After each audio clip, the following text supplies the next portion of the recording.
အဖိုးအိုရဲ့စူးစိုက်ကြည့်ရှုမှုအောက်မှာပဲထိုလူဟာမျက်စိတမိတ်အတွင်းပျောက်ကွယ်သွားခဲ့ပါတယ်မိမိရဲ့လက်ကဘာစမ်းသပ်ချက်နောက်ဆုံးမှာအောင်မြင်သွားပြီဖြစ်ကြောင်းမြင်လိုက်ရတဲ့အတွက်အဖိုးအိုဟာဘာတစ်ခုမှလွဲချော်မသွားစေဖို့အထူးပြုလုပ်ထားတဲ့တံမဏိတစ်တာအိမ်ကက်ပဆိုထဲသို့အလျင်အမြန်ဝင်ရောက်ခဲ့ပြီးမိမိကိုကျိုးနဲ့အသေးချာချီနှောင်လိုက်ပါတယ်ထို့နောက်သူ့ရဲ့လက်ထောက်ကလောက်လွဲဆက်ခဲထပ်ဖို့ကိုနောက်တစ်ကြိမ်ထပ်မံပစ်လွတ်လိုက်ပါတယ်အဖိုးအိုဟာအရာအလုံးအဆင်ပြေချုံးမွေ့နေတယ်လို့တွေးရင်းကောင်းကင်ရံတဲ့ကိုယုံကြည်မှုအပြည့်နဲ့ပြန်တန်းသွားခဲ့ပါတယ်ဒါပေမဲ့လေတူးတဲကိုရောက်ရှိသွားတဲ့အချိန်မှာတော့သူ့ရှိကမြင်ကွင်းကြောင့်သူ့စွန့်မြင်တက်သွားခဲ့ရပါတယ်လက်ကဘာရဲ့ပတ်ပတ်လည်မှာတော့သူရခင်ကစမ်းသပ်ခဲ့တဲ့မြတားကောင်တွေရဲ့မရေမတွက်နိုင်တဲ့အလောင်းတွေရှိနေလို့ပါ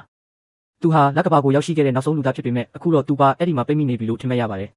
သူရှိနေတာကိုဂျိုတူးတွေကသိရှိနိုင်စေဖို့အတွက်ကယ်ဗင်ဟာစေတမန်တွေအန်ဂျယ်စ်ကတဆင့်အရေးပေါ်ကူညီတောင်းခံတဲ့အချက်ပြလိုင်းကိုပို့လုပ်ခဲ့ပြီးအာကာသထဲကိုလည်းအချက်ပြမှုတွေစတင်ထုတ်လွှင့်ခဲ့ပါတယ်သူမျောလင်းချက်လုံးဝပြတ်သုံးလို့နီးပါးဖြစ်နေတဲ့အချိန်မှာပဲသူ့ခန္ဓာကိုယ်မှာချီနှောင်ထားတဲ့ဂျိုးကတင်းကနေဆွဲငင်ခြင်းခံလိုက်ရပါတယ်သူဘာမှတော့မတုံ့ပြန်နိုင်သေးခင်မှာပဲအဲ့ဒီဂျိုးကသူ့ကိုထူထပ်လာတဲ့တောအုပ်တစ်ခုထဲစီဆွဲခေါ်သွားခဲ့ပါတယ်သူ့ရဲ့အစေပါတွေကလည်းသူ့စီကိုအပြေးလွှာဝိုင်းအောင်လာကြပါတယ်ကယ်ဗင်တယောက်အသက်ရှင်လျက်ပြန်လည်လွတ်မြောက်လာခဲ့တယ်ဆိုတာကိုဘယ်သူမှမယုံကြည်နိုင်ကြပါဘူးအံ့ဩဖွယ်ကောင်းလောက်အောင်ပါပဲ